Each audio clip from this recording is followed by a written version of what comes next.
نحمده ونصلي على رسوله الكريم اما بعد فاعوذ باللہ من الشیطان الرجیم بسم اللہ الرحمن الرحیم۔ سیدہ فاطمہ کی کنیزوں، پیارے آقا صلی اللہ تعالی علیہ وسلم کے دیوانوں، آج کل لوگوں کی فکر بدل گئی۔ ہمیں ہمارے ماں باپ نے پیدا کیا، ہمیں ان کو خوش رکھنے کی کوشش کرنی چاہیے۔ ظاہر سی بات ہے کہ ہم ایسا کرتے بھی ہیں۔ جب ہمیں ہمارے ماں باپ نے پیدا کیا اور ہم ان کو خوش رکھنے کی فکر میں دن رات لگے رہتے ہیں، تو پھر ہمیں جس نے خلق کیا، جس نے ہمیں زندگی دی، جس نے ہمیں بنایا اور اس دنیا میں بھیجا، کیا ہمیں اس کی رضا جوئی نہیں کرنی چاہیے؟ مگر افسوس صد افسوس، لوگ دنیا کو راضی کرنے کی فکر میں رہتے ہیں۔ یہ دنیا والے تم سے کبھی راضی نہیں ہو سکتے۔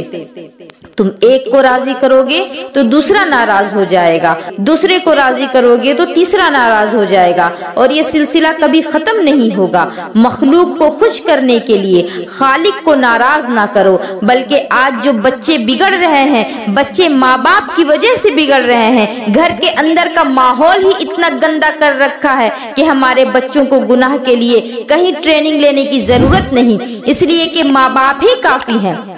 آج کل بڑا مسئلہ چل رہا ہے، بیٹیاں بھاگ رہی ہیں۔ میں کہتی ہوں، کس نے ٹریننگ دی ہے بیٹیوں کو بھاگنے کی؟ کوئی آیا تھا کیا؟ نیکیوں کی تربیت دینے کے لیے تو علماء اور مبلغین آتے ہیں، گناہوں کی تربیت دینے کے لیے کون آتا ہے؟ یہ سب گھر کے ماحول کی وجہ سے ہے۔ کہتے ہیں کہ بیٹیاں بھاگ رہی ہیں، ذمہ دار کون ہے اس کا؟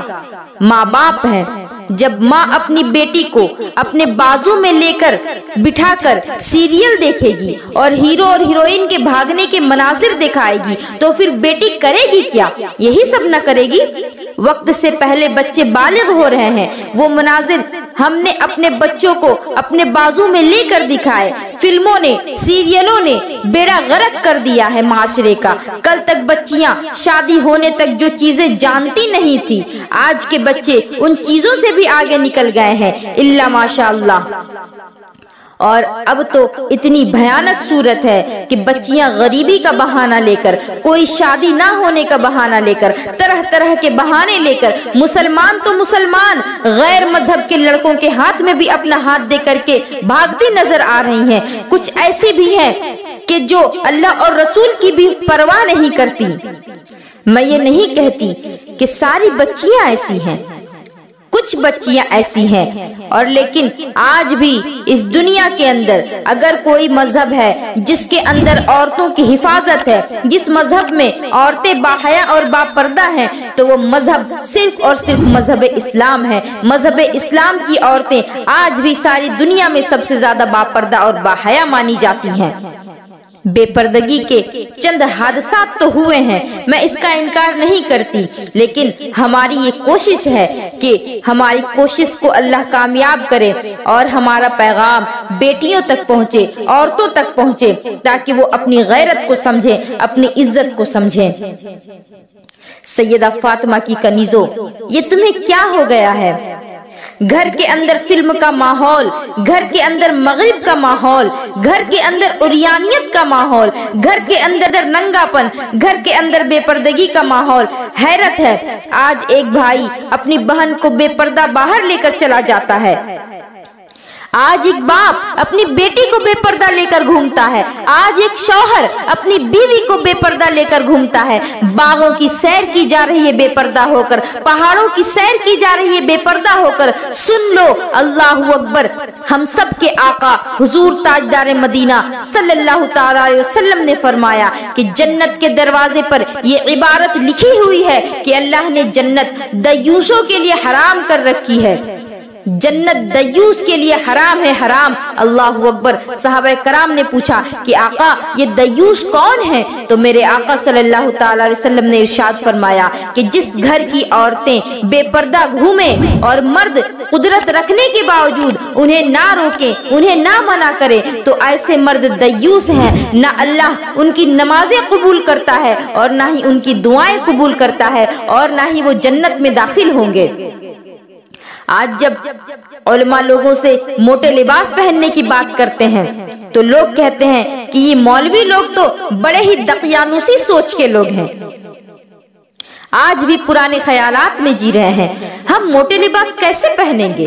اگر پردے کی بات کہو تو کہتے ہیں کہ ہمارا دم گھٹتا ہے۔ میں کہتی ہوں کہ قدرت نے 3 سال تک تانا دینے والوں کو بتا دیا کہ دم گھٹتا ہے۔ کیا کورونا کے دور میں تم نے ماسک نہیں پہنے تھے، منہ چھپا کر کے نہیں گھومتے تھے؟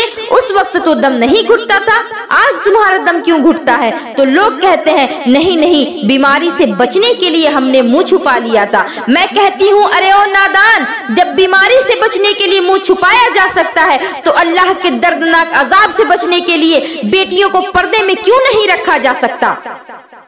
کہاں ہے بیماری اور کہاں اللہ کا دردناک عذاب؟ یاد رکھنا، ہم نے اپنی بیٹیوں کو آوارہ خود کیا ہے۔ ہم نے سیدہ فاطمۃ الزہرا، سیدہ عائشہ صدیقہ رضی اللہ تعالی عنہا، سیدہ خدیجہ الکبریٰ، ان کی زندگی بچیوں کو بتائی ہی نہیں، ہماری بچیاں جانتی ہی نہیں۔ اللہ اکبر! اگر کوئی خاتون یہ کہے کہ غربت کی وجہ سے کسی کا ہاتھ پکڑ لیا تھا تو میں آپ کو بتانا چاہتی ہوں کہ پیارے آقا صلی اللہ تعالی وسلم کے دیوانوں، سیدہ فاطمۃ الزہرا کی کنیزوں، اگر میرے نبی کی شہزادی سیدہ طیبہ طاہرہ راکیہ ساجدہ نیرہ منورہ فاطمۃ الزہرا رضی اللہ تعالی عنہا اگر چاہتی تو روزانہ نیا لباس پہن سکتی تھی، روزانہ جنت کا کھانا ان سب کے لیے آ سکتا تھا۔ خدا نے ان کے بابا کو اتنا اختیار دیا تھا کہ وہ چاہتے تو روز جنت کا کھانا کھاتے، لیکن آپ جانتے ہیں کہ ایک مہینے تک سیدہ فاطمہ کے گھر میں چولہا بھی نہیں جلتا تھا، اور اللہ جب چولہا جلتا بھی تھا تو آٹا خود پیستی تھی، پانی خود بھرتی تھی۔ مولا کائنات علی مرتضی علی شیر خدا رضی اللہ تعالی عنہ فرماتے ہیں کہ چکی چلانے کی وجہ سے فاطمہ کے ہاتھوں میں چھالے پڑ گئے تھے، پانی کا مشکیزہ اٹھانے کی وجہ سے سیدہ فاطمہ کی پشت پر مشکیزے کا نشان پڑ گیا تھا۔ آپ جانتے ہیں کہ میرے نبی کی شہزادی نے ایک دن ایسا بھی دیکھا ہے کہ ان کے دوپٹے میں جب پیوند لگانے کی باری آئی تو گھر میں پیوند لگانے کے لیے پیوند کا کپڑا بھی موجود نہ تھا، تو اللہ اکبر، سیدہ فاطمہ نے اونٹ کے چمڑے کا پیوند اپنے دوپٹے میں لگایا۔ آج جو لوگ دنیا میں بھیک مانگتے ہیں ان کی بیٹیوں کی دوپٹے میں بھی چمڑے کا پیوند نہیں ہوتا، لیکن مالک جنت، مالک کوثر، مالک کونین کی شہزادی کے دوپٹے میں 72 پیوند جس میں پہلے سے لگے ہیں، 72 پیوند والا چادر جس میں سے ایک پیوند اونٹ کے چمڑے کا بھی اس میں نظر آتا ہے۔ آخر یہ فکر و فاقہ کی زندگی کیوں تھی؟ اس کی وجہ یہ ہے کہ میرے آقا اور ان کے گھر والوں نے اس شان کے ساتھ زندگی گزار کر ہماری غربت پر اپنی سنت کا پردہ ڈال دیا۔ حقارت سے نہ دیکھو اے امیروں تم غریبوں کو، حقارت سے نہ دیکھو اے امیروں تم غریبوں کو، غریبی ہم نے پائی ہے رسول اللہ کے گھر سے۔